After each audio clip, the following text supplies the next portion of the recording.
반갑습니다. 장중료 시장점검입니다. 네, 오늘 코스피 지수 상승 마감했습니다. 제가 살짝 자랑을 하자면, 말씀드렸듯이 이제 베어마켓 랠리다. 근데 어제 해외 증시가 많이 빠졌습니다. 600포인트 이상 빠졌습니다. 그러면 이제 베어마켓 랠리라고 했는데 또 빠진다? 그래서 말을 바꾸느냐? 그게 아니라 이미 시장의 방향이 정해졌기 때문에 우리는 상대적으로 선방할 것이다.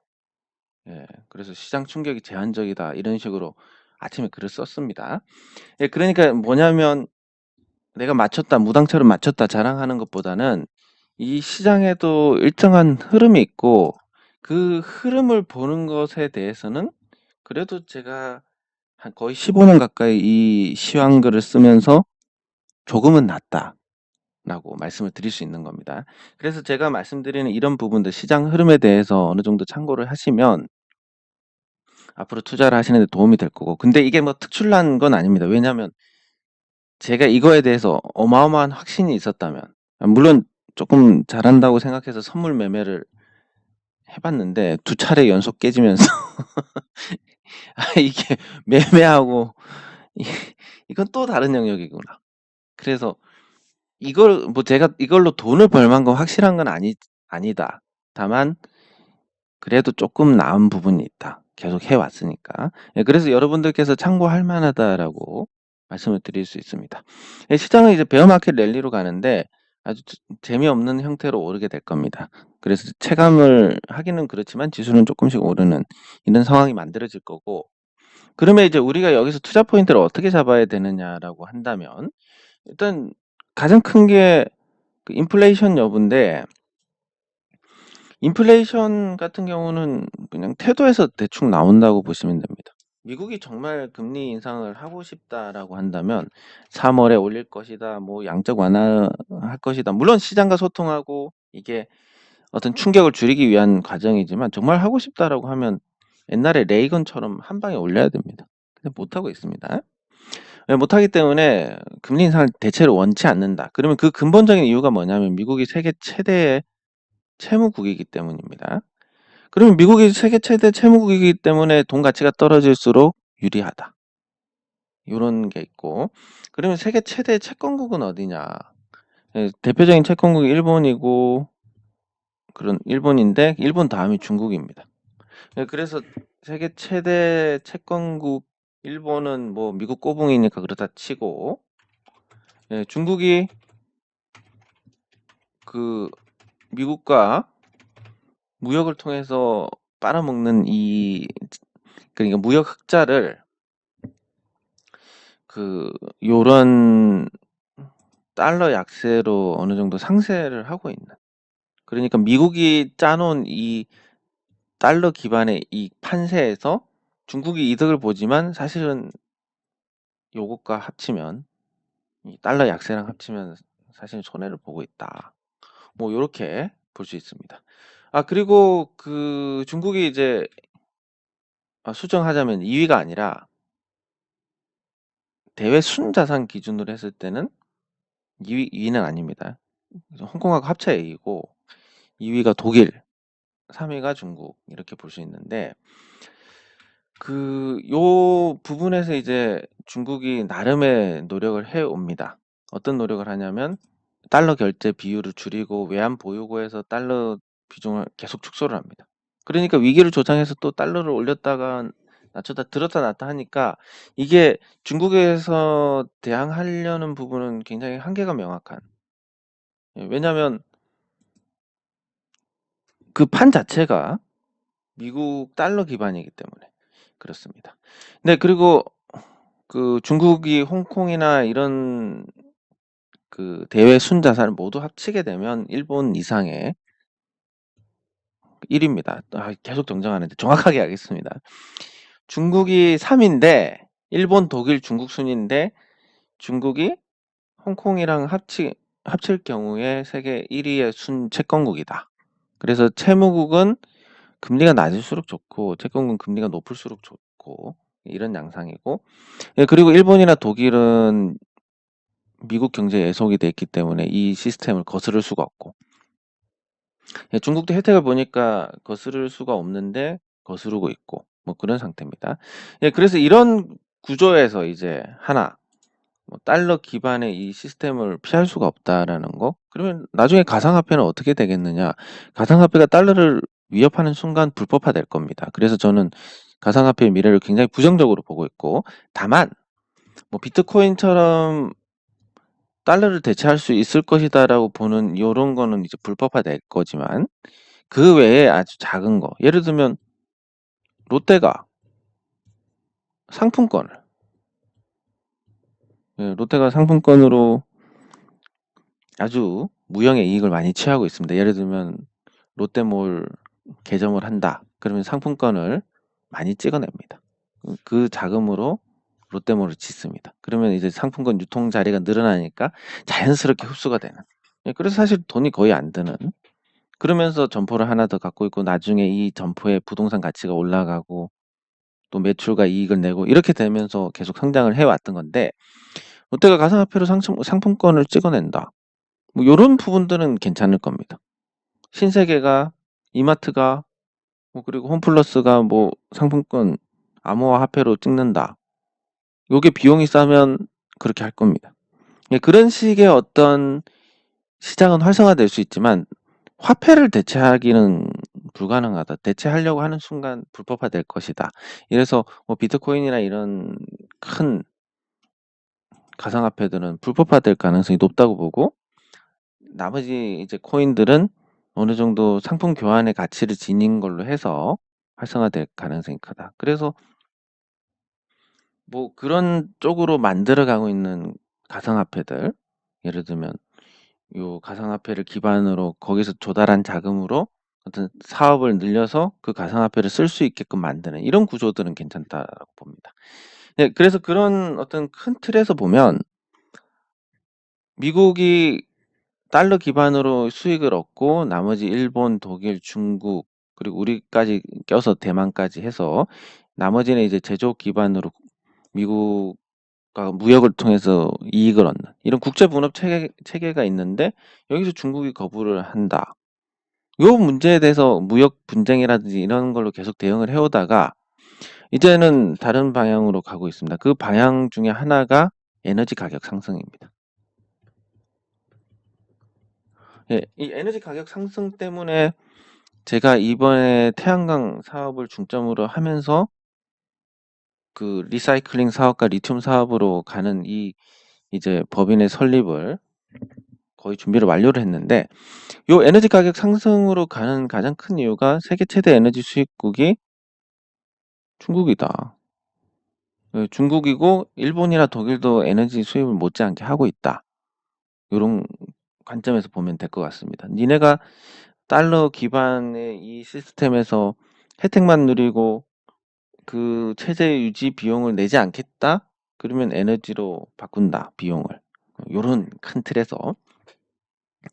그러고 보니까 이 재미없는 얘기를 너무 오래 하는데, 이거는 이제 여러분들께서 시장을 이해를 하시기 위해서 이 배경된 환경들을 말씀을 드리는 겁니다. 네, 그래서 에너지 가격 상승을 유도를 한다. 그게 가장 좋은 게 러시아하고 분쟁입니다. 미국, 우크라이나를 두고. 그리고 또 하나가 이란 핵 협상을 풀어줍니다. 이게 뭐 에너지 가격 하락에 도움이 되는 거 아닌가요? 예, 그거는 이제 단면적인 거고, 이란은 그동안 미국 제재로 인해서 중국에 아주 헐값에 에너지를 공급을 해왔습니다. 그런데 미국이 제재를 풀어준다. 중국의 헐값에 파는 것보다 시장에 내놓을 겁니다. 그러면 이란이 시장에 비싼 가격에 내놓습니다.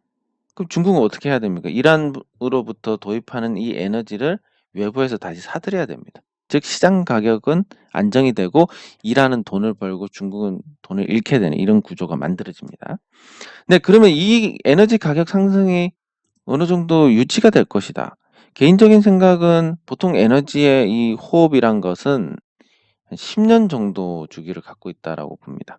근데 그 주기가 조금 짧아지고 있고 그래서 5년으로 봐야 되는데 시장은 10년을 보고, 예, 그러면 2016년부터 에너지 가격이 폭락했으니까 15년부터 10년을 채우지 못한다고 봤을 때, 큰 틀에서 보면, 네, 그러면 주기가 조금 짧아졌다라고 보고 에너지 가격이 앞으로 짧아졌다 해도 한 5년 정도는 강세일 겁니다.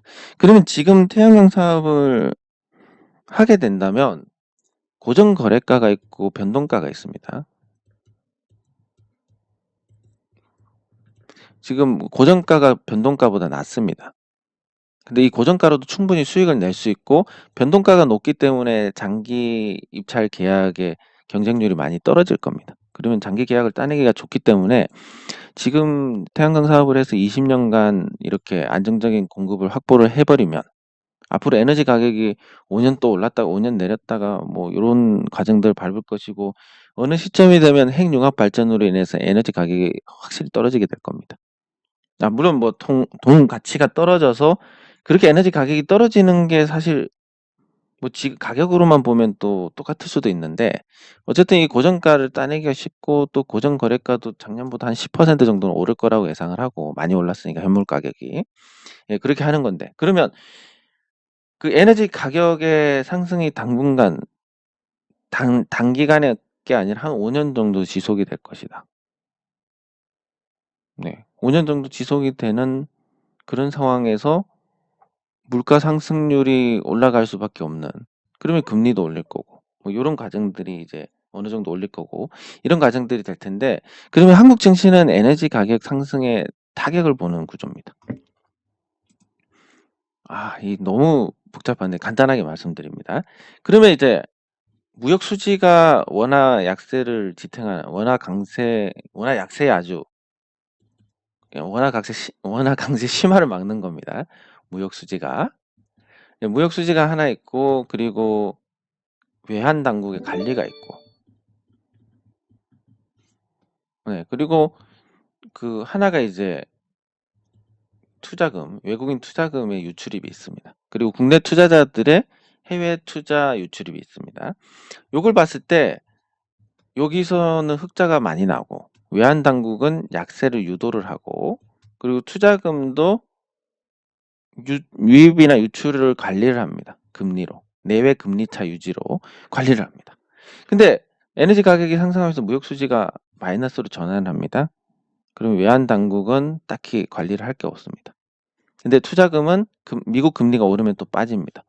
원화의 심한 약세가 야기가 될 수 있습니다. 이때 선진국 지수 편입을 해서 외국인 자금이 들어오게 된다면 그러면 요 부분들을 상쇄를 할 수 있습니다. 환율이 안정이 되게 됩니다. 그래서 이제 선진국 지수 편입을 하는 거다. 이렇게 볼 수 있고 그 얘기는 뭐냐면 금리 인상을 해서 미국이 금리가 4%가 되면 우리가 5%를 만들어서 외환 자금이 빠져나가지 않게 하겠다. 이걸 포기한다라는 얘기입니다. 즉 미국이 금리가 혹시라도 3% 오르고 4%까지 가더라도 우리나라는 금리 인상 그렇게 심하게 못할 것이다. 많이 올려야 2%다. 그래서 금리 인상과 관련된 수혜주들이 아니 앞으로 금리가 오를 건데 왜 실적도 좋은데 왜 이거 주가가 많이 안 오르지? 라는 부분에서 어느 정도 해답을 찾을 수 있는 겁니다. 시장은 이 돈이라는 게 제가 이런 분석을 해서 말씀드리지만 돈이라는 건 그걸 뭐 감각적으로 알든 아니면 이런 분석을 통해서 알든 어쨌든 알고 그 방향으로 흘러가고 있습니다. 그래서 돈이 가장 정확하고 가장 정직합니다. 예, 그래서 이 시장 배경이 이렇다. 그래서 앞으로 제가 말씀드린 베어마켓 랠리가 어느 정도 지속이 될 것이다. 그럼 러시아하고 러시아가 우크라이나 공격할 것이냐? 요 비행 지도 보면 대략 답이 나오는데 아마 거의 침공이 불가능하지 않을까 싶습니다. 예, 왜냐하면 우크라이나가 이 지금 국내선만 지금 움직이고 있습니다. 이 항공 지도를 보면 비행 지도를 보면 그러면 이 국내에서 지금 전쟁이 일촉즉발인 이런 약간 내전 상태인 이쪽을 보면 항공기가 운항을 하지 않고 있습니다. 그러니까 여기는 실질적으로 뭔가 분쟁이 있다라는 얘기고 여기서 러시아가 지원하는 반군 민병대하고 우크라이나하고 계속 분쟁이 있어 왔던 지역입니다. 그러면 앞으로 분쟁이 있을 거다라고 하면 며칠 내에 러시아가 우크라이나를 침공한다라고 하면 요 일대에서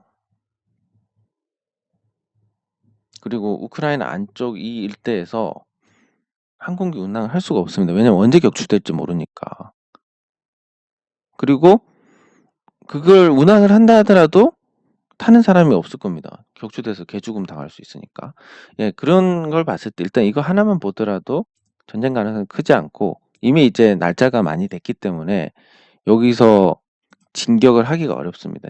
진흙탕이고 이 자리들이 흑토 지역의 진흙탕이고 여기서 뭐 진격을 할 수 있느냐 이것도 어렵습니다. 여기는 이미 녹았습니다. 여기는 이미 녹고 여기도 지금 녹아가고 있으니까 전쟁이 힘들다. 그냥 뭐 그냥 음모론적으로 생각한다면 러시아하고 미국하고 짜고 지금 긴장을 조성을 하고 있다. 왜? 둘 다 에너지 수출국이고 둘 다 천연가스 수출국이고 그래서 지금 갈등으로 재미를 보고 있는 데가 어디냐. 우크라이나 국민들은 진짜 죽을 맛이겠지만 러시아하고 미국은 에너지 가격 상승으로 아주 환호성을 지르고 있는 그런 상태입니다. 네, 그리고 트럼프의 전략이 이거였습니다. 미국의 안보에 무임승차할 거면 셰일가스라도 사. 그래서 한국이 셰일가스 구매량이 대량으로 늘어났습니다. 그리고 유럽도 지금 대량으로 늘어날 상황입니다.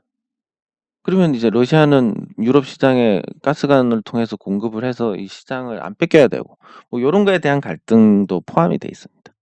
그러면 여기서 이제 포인트를 찾자면 미국이 LNG를 수출하려면 LNG 운반선을 통해서 할 수밖에 없고 그게 이제 발주가 늘어날 거니까 조선주들이 이전보다 나아질 것이다. 그래서 실제 제가 이 태양광 지분 임대 때문에 조선 기자재 업체들, 비상장 조선 기자재 업체들을 최근에 계속 방문을 하고 있는데 지금 물량이 많이 늘었답니다.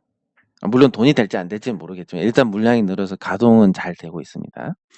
예, 그러다가 계속 2, 3년 이렇게 돼서 돈이 잘 돌게 되면 내년에는 이제 조금 더 좋은 어떤 성과를 낼 수 있지 않을까. 그러다 보면 조선주들도 내후년에는 좋은 성과를 낼 수 있지 않을까. 예, 요렇게 보고 장기적으로는 뭐 가격이 쌀 때 사는 건 괜찮겠다. 요런 관점으로 접근을 할 수 있습니다. 예, 이거 너무 길었는데 예, 코스닥으로 가서 코스닥도 반등을 했습니다. 변동성이 커진다는 건 어느 정도 바닥권에서는 나쁘지 않은 신호입니다.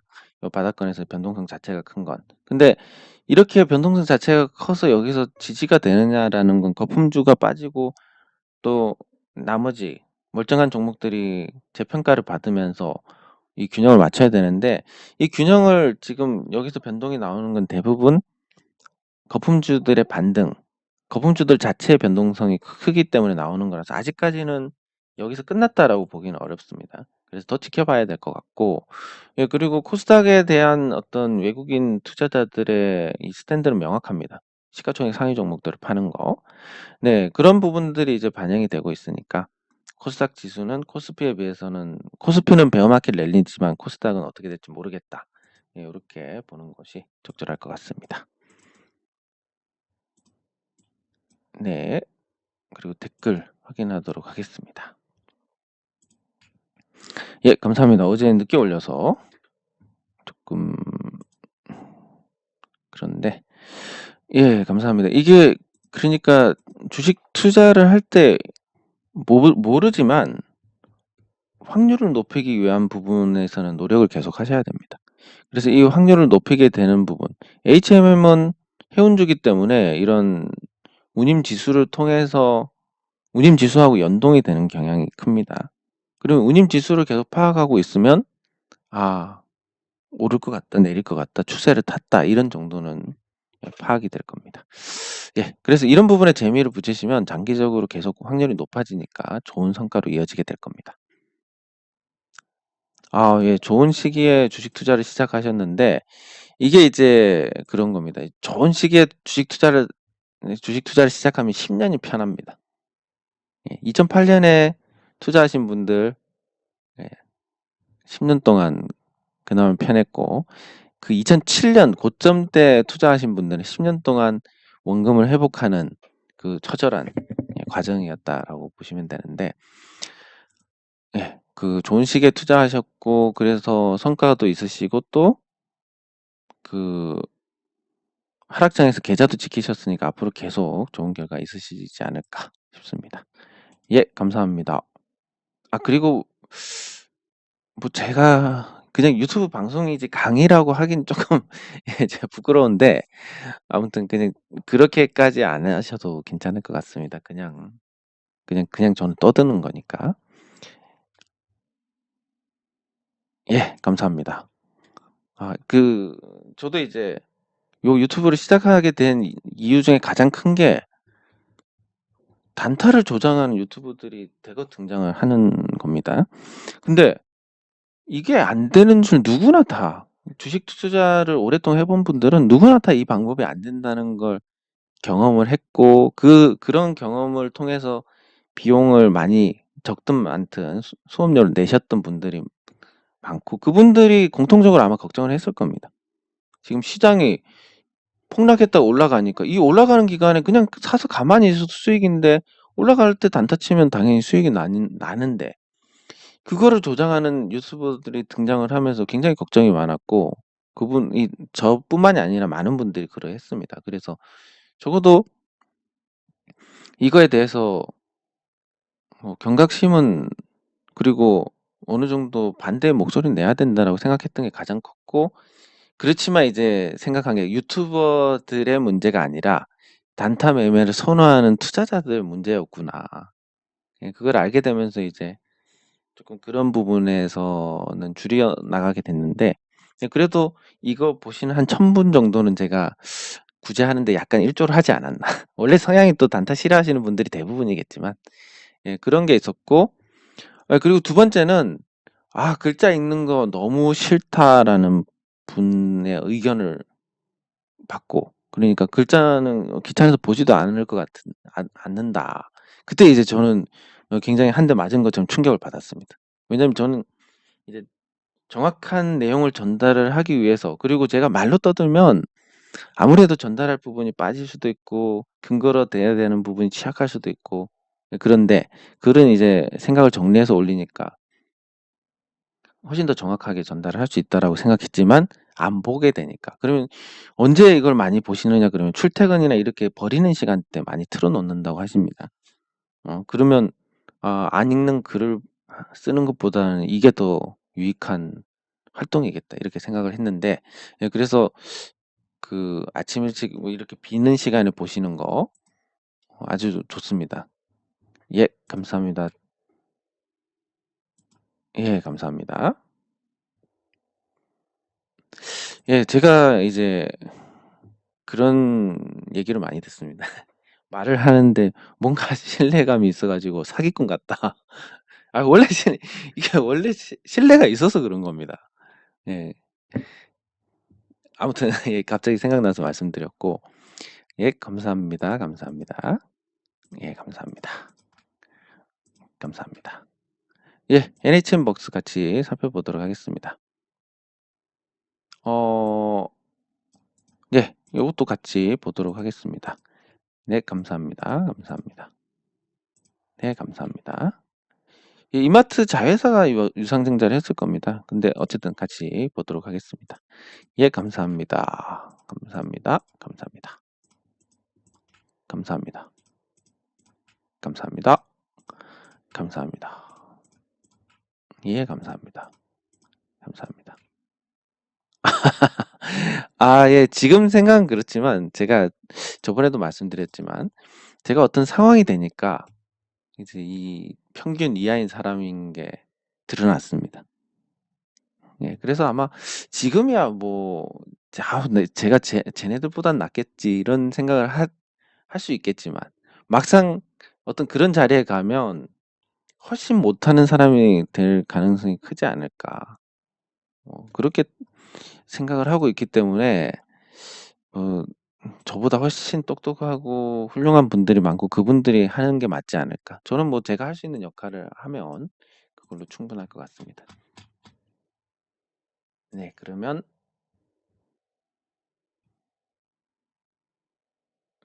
종목 NHN벅스부터 보도록 하겠습니다. 이 NHN벅스가 사실 되게 상징적인 단타와 제가 하는 이 평범한 투자 요거의 어떤 결과를 드러낸 예, 그런 어떤 상징적인 종목이다라고 보시면 되겠습니다. 예, 그러니까 뭐냐면 아시다시피 저는 요때 올라가기 전에 말씀을 드렸고 물론 기간은 한 1년 정도 걸렸습니다. 근데 여러분 1년 동안 만약에 착실하게 갔다면 1년 동안 요 쌀 때만 모아갔다. 살 때 모아가서 예, 거래량 터질 때 던졌다. 그러면 이제 1년 동안 기다린 보상으로는 아주 큰 보상을 받게 됩니다. 근데 요 거래량 보면 거래량이 절정일 때 그러니까 요 시기에 단타 매매는 요 시기에 들어옵니다.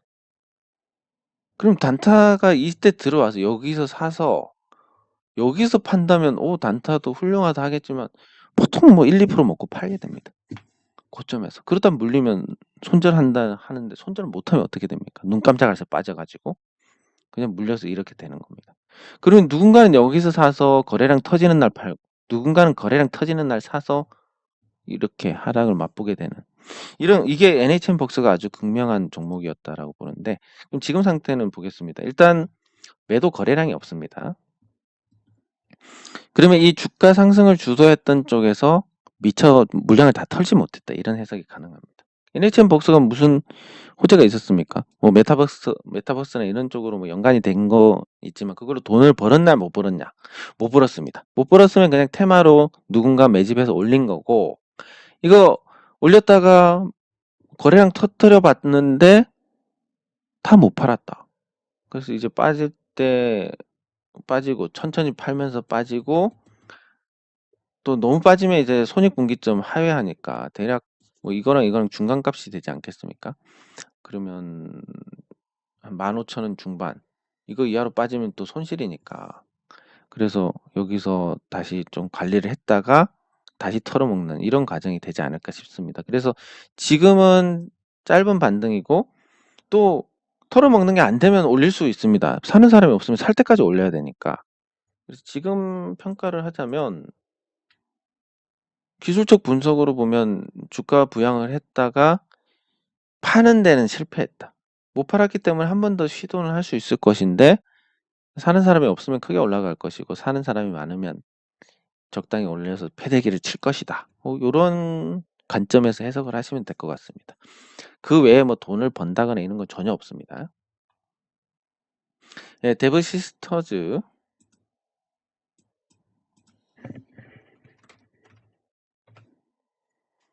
예, 주가가 계속 하락세입니다. 고점 대비해서 많이 빠졌습니다.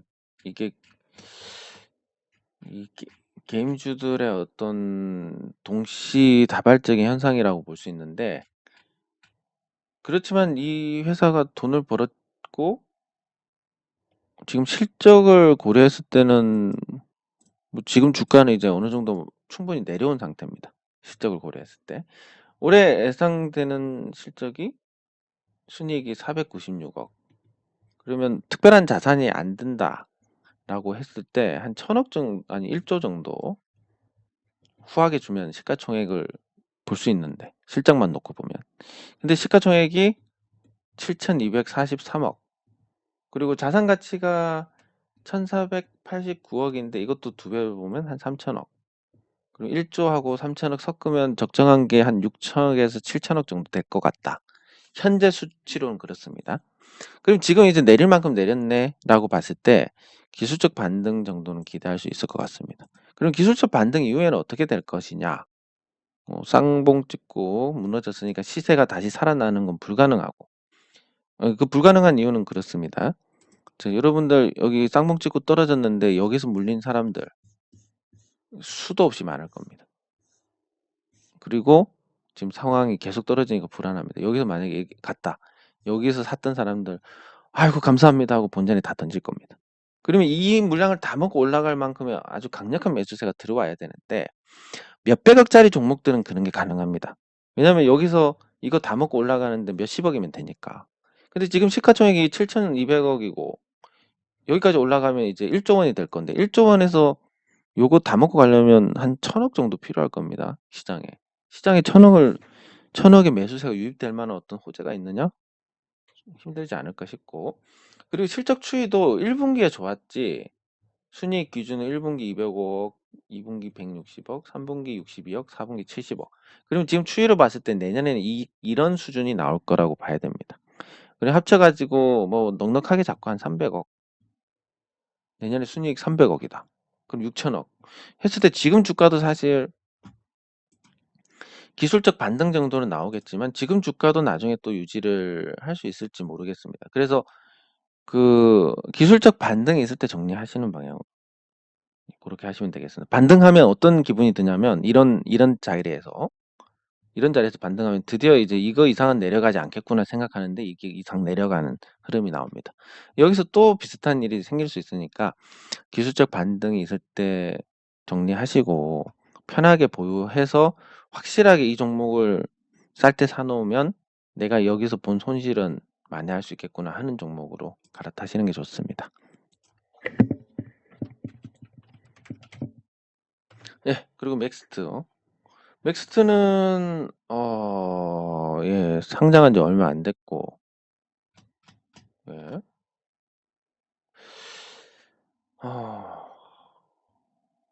AR 원천 기술인데 매출이 없습니다. 그런 기술이 있는지 없는지는 모르겠고 아마 기술 특례로 상장한 게 아닌가 싶은데 근데 이 종목에 보시면 계속 저는 이런 거에 대해서 뭐 사람들은 모르는 소리 하고 있네 이게 성장성이 얼만데 이런 말씀 하실지 모르겠지만 예, 사실은 그렇습니다. 이게 성장하고 나서 그때 확인하고 매수해도 늦지 않습니다. 그때 되면 주가가 다 올라 있는데 그럼 할 수 없는 거고 그러면 대외 변수 때 위기 때 이렇게 조정받을 때 사면 되는 거고 근데 여기 올해 매출이 예, 24억 적자 43억 상장하기 전에는 뭐 회사가 제가 가진 회사보다도 못한 상태에서 상장하면서 자금 조달해서 이 정도 된 것 같은데 자 이거 여기서 이제 시가총액이 얼마냐면 3,562억입니다. 이런 종목들은 반등 줄 때 정리해야 됩니다. 뭐 물론 그런 분들이 많아지면 반등 줄 때 정리하는 분들이 많아지면 그분들이 틀렸다는 거를 증명을 해서 투자자들에게 혼란을 줘야 되니까 더 오를 수 있습니다. 팔면. 예. 그러면 이거 진짜 가는 거 아니야 하고 다시 들어왔을 때 또 패대기를 치고. 예, 그래서 싸움 자체가 판 자체가 주가를 주도하는 쪽이 짜놓은 판이기 때문에 이길 수가 없습니다. 근데 이런 종목들은 안 하시는 게 좋은 게 같이 근거가 있으면 기다리면 됩니다. 쌀 때 사서 그냥 기다리면 되는데 이렇게 같이 근거 없는 종목들 사실 이 맥스트라는 종목이 내일 당장 하한가 행진을 해가지고 시총이 10분의 1 토막이 나도 자기네 가치보다 높은 상태고 뭐 증강현실이나 이런 거 게임할 때 조금 될지 모르겠지만 그거는 이미 다른 업체들이 선점을 해 있고 그리고 남은 건 뭐냐 그냥 그런 거 한다라고 해서 사람들한테 투자금을 끌어와서 자기네 월급으로 쓰고 비용으로 쓰고 외제차 좋은 거 나올 때마다 바꾸고 투자자들은 그 피땀 어린 투자금인데 그걸 그렇게 쓰고 있는 겁니다. 참 너무나 안타까운 일이 아닐 수가 없습니다. 예, 그래서 요것도 마찬가지로 반등 줄 때 정리를 하시는 게 적절하지 않을까 싶습니다.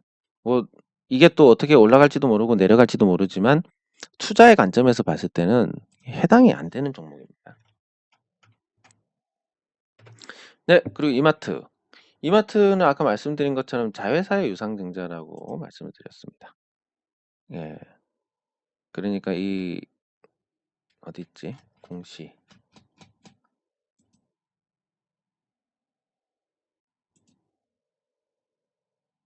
예, 종속회사에 증자를 한 거고 미국 부동산 확보를 위해서 하는 거고 예. 뭐 대략 그렇습니다. 그럼 미국 사업을 확장한다는 건데 뭐 특별히 나쁠 것 같지는 않고 그렇습니다. 그리고 여기 또 IR을 했는데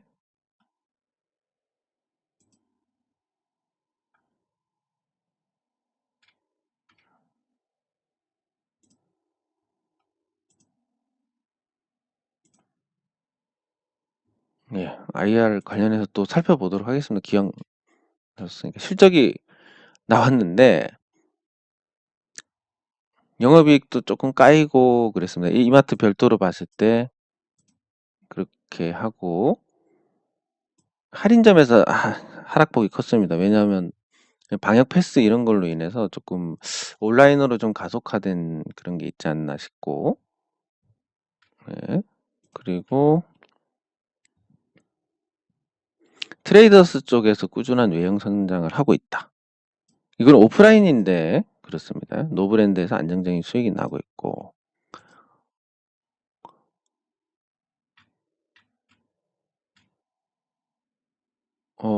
그리고 특별한 거, 예, 편의점 점포수가 많이 늘었습니다. 예, 그래서 규모가 좋아지면서 또 이익이 늘어났다라는 부분. 예, 그리고 스타필드 영업이익 나고 있고, 스타필드는 전반적으로 좀 많이 떨어지는 것 같은데, 그래도 아직까지 수익입니다. 그리고 스타벅스 코리아는 아직 집계가 안 된 상태고. 예, 그래서 지금 유통업에서 오프라인 완성형 에코시스템 플랫폼 기반 구축을 위해서 이제 뭘 하고 있다 이렇게 하는데, 저는 이제 이 이마트에 대해서 굉장히 긍정적으로 생각하는 그렇습니다. 이마트가 일단 지마켓, 그러니까 이베이 코리아를 인수를 해가지고 온라인 매출이 늘었습니다. 그러면 온라인, 오프라인하고 매출을 합산했을 때 굉장히 큰 규모입니다.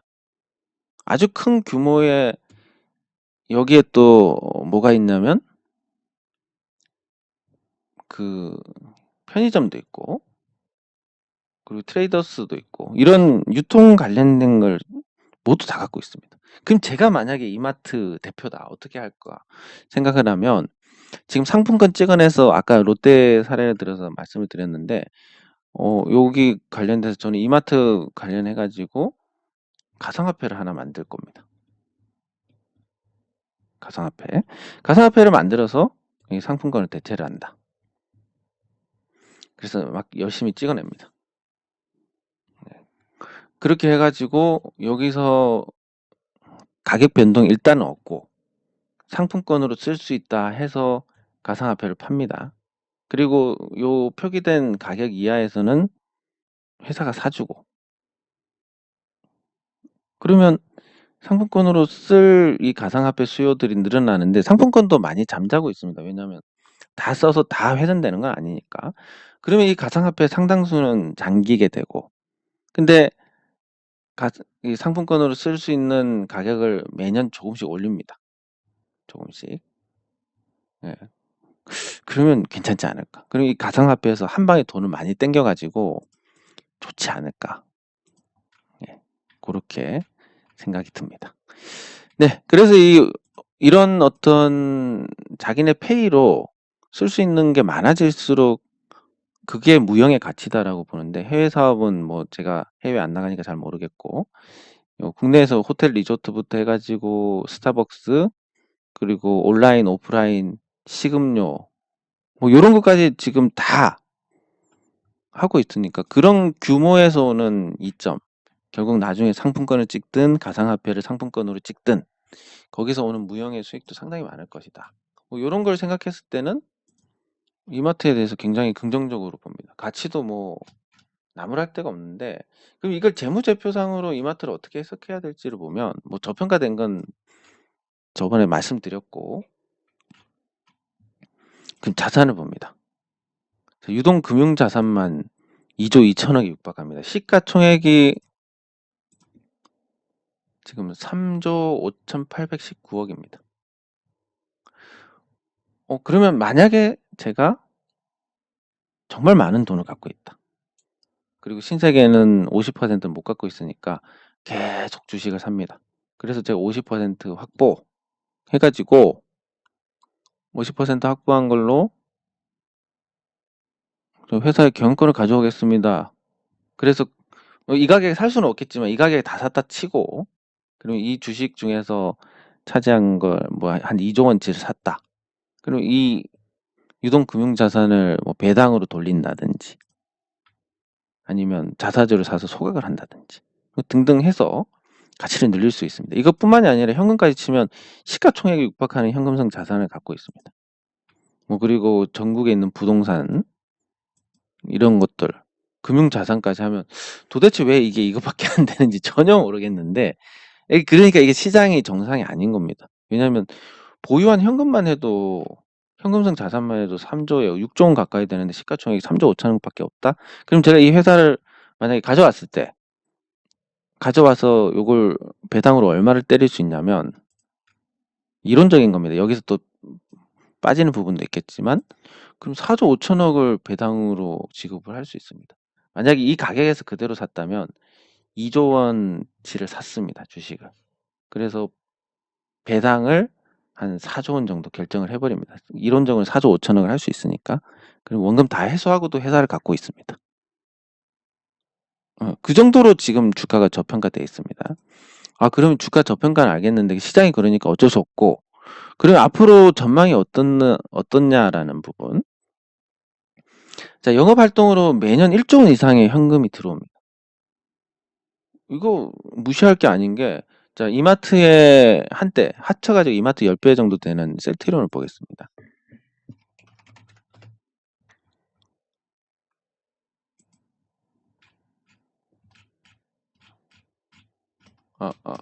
셀트리온의 영업활동 현금 흐름.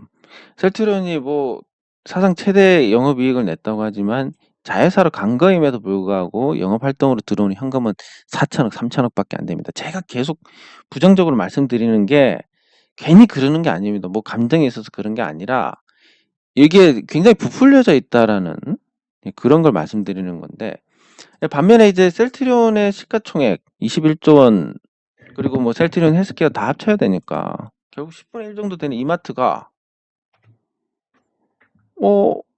현금 흐름이 훨씬 좋네? 아이고, 이런 부분을 확인을 할 수 있습니다. 이제 모두가 이제 이런 걸 가지고 투자를 한다면 이런 현상이 나올 수가 없습니다. 그리고 매년 아주 많은 투자를 합니다. 투자로 인해서 돈이 많이 빠져나가고 있습니다. 매년. 그런데 상식적으로, 시간이 너무 많이 됐네. 빨리 설명하겠습니다. 이 상식적으로 기업이 투자를 하는데 마이너스 먹을 거 투자하겠습니까? 마이너스 먹을 수는 있겠지만 그런 것보다는 거의 확률적으로 수익을 볼 확률이 높다라는 부분에 투자를 할 겁니다. 그러면 지난 4년 동안 계산해 봤을 때 한 4조 원 정도를 투자했습니다. 4조 원을 투자해 가지고 은행 이자보다는 훨씬 나은 투자처다.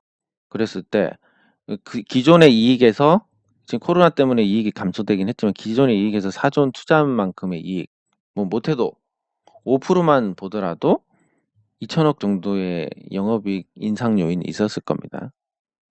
그럼 재무활동 돈 빌려서 투자하나? 빌린 돈은 그렇게 많지 않습니다.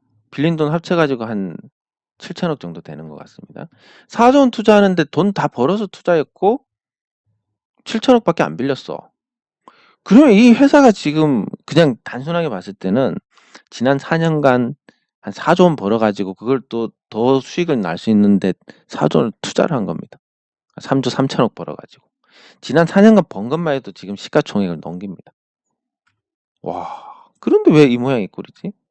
그게 이제 우리 시장이 정상적이지 못하다. 그러면 그 정상적이지 못한 이유가 뭐냐? 코스피 200 종목을 가치 위주로 산정해가지고 구성을 했다면 거의 대부분 이제 좋은 평가를 받았을 건데, 코스피 평균으로 보면 이제 저평가가 아닙니다. 근데 고평가인 LG 에너지 솔루션, 뭐 셀트리온, 삼성 바이오로직스 이런 종목들이 껴있으니까 상대적으로 그런데 배분이 많이 되고 이런 데는 배분이 적게 되고 그래서 주가가 낮고 이런 현상이 나오는 건데, 말씀드렸듯이 현금성 자산만 해도 시가총액을 넘기고 매년 투자를 그렇게 하고 있습니다. 평균적으로 1조 원씩 투자를 하고 있는 그런 회사인데 시가총액이 3조 5천억인데 이건 뭐 그냥 쓸어 담아야 됩니다. 예. 개인적으로는 그렇게 생각을 합니다. 네, 장 종료. 근데 질문이 뭐였지? 예, 아까 그건 영향이 거의 없을 것이다. 자회사 유상증자는. 그렇게 보시면 되고 가격 매력이 아주 좋다. 이런 걸 말씀을 드리고 싶었습니다. 네, 장 종료 시장 점검은 여기서 마치도록 하겠습니다. 수고하셨습니다.